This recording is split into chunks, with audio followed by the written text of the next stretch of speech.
High বন্ধুরা, আমি সুমনা ঘোষ। আজ আমি নিয়ে এসেছি খুবই মজার ও ইন্টারেস্টিং কয়েকটি ধাঁধা প্রশ্ন নিয়ে। আপনাকে এমন একটা পাখির নাম বলতে হবে যাকে উল্টে দিলেও নামটি একই থাকবে। বলুন তো বন্ধুরা, পাখিটির নাম কি হবে? যারা জানো তারা কমেন্টে লেখো।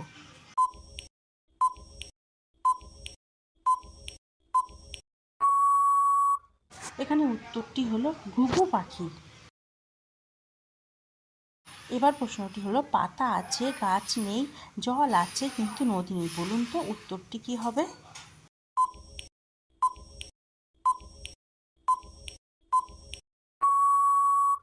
এখানে উত্তরটি হলো চোখ। পরের প্রশ্নটি হলো, সে কথা বলতে পারে না, এমনকি সে অন্ধ, দেখতেও পায় না, কিন্তু সব সময় সে জ্ঞানের কথা বলে। বলুন তো সে কে?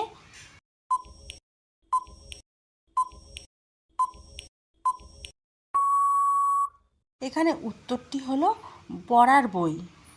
বন্ধুরা, ভিডিওটি কেমন লাগলো সেটি কমেন্টে জানাতে ভুলবেন না।